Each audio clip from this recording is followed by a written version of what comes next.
Gandhinagar circuit house ખાતે અંગદાન charitable trust દ્વારા નાયબ મુખ્યમંત્રી હર્ષ સંઘવીના 41મા જન્મદિવસની પ્રેરણાદાયી ઉજવણી કરવામાં આવી હતી।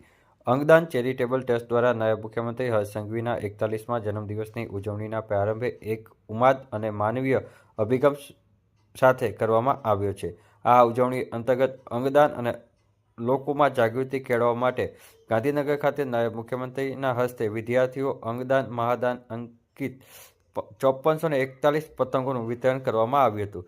આ દરમિયાન અંગદાન અને લોકજાગૃતિ કેળવનાર દિલીપભાઈ દેશમુખ અને તેમની ટીમ સહિત મોટી સંખ્યામાં આગેવાનો ઉપસ્થિત રહ્યા હતા અને મોટી સંખ્યામાં વિદ્યાર્થીઓ ઉપસ્થિત રહ્યા હતા અને વડાપ્રધાન નરેન્દ્ર મોદી તેમજ અંગદાન એ મહાદાનના બેનરોવાળા જે પતંગો હતા તે વિદ્યાર્થીઓને આપવામાં આવ્યા હતા।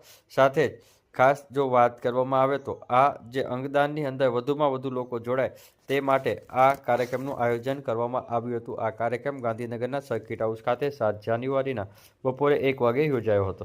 આવતીકાલે આપણા માનનીય ઉપમુખ્યમંત્રી શ્રી હર્ષભાઈ સંઘવીનો જન્મદિવસ છે। હું છેલ્લા 6 વર્ષથી સતત અંગદાન જાગૃતિનું કામ કરી રહ્યો છું અને દરેક પ્રસંગે અંગદાનનો મેસેજ મળી જાય એટલે એમના જન્મદિવસ નિમિત્તે આજે એમના હસ્તે નર્સિંગના સ્ટુડન્ટ્સને સરસ પતંગ વિતરણ કરીને અમે આ અંગદાન મહાદાનનો મેસેજ સમાજમાં જાય। આજે પણ આપણે ત્યાં અનેક લોકો અંગોની પ્રતીક્ષામાં મોતને ભેટે છે, અનેક લોકો મોતનો ઇંતજાર કરે છે। આપણા જ દેશ બાંધવોનો મોતનો ઇંતજાર સમાપ્ત થાય એટલા માટે અંગદાનનું આપણે કામ કરી રહ્યા છે। 2-3 આંકડા મારી આપની સાથે શેર કરતા આનંદ થાય છે। ગયા વર્ષ દરમિયાન એટલે કે 2025માં ગુજરાતમાં 152 લોકોના ઓર્ગન ડોનેશન થયા। આ એક બહુ જ મોટો આંકડો છે।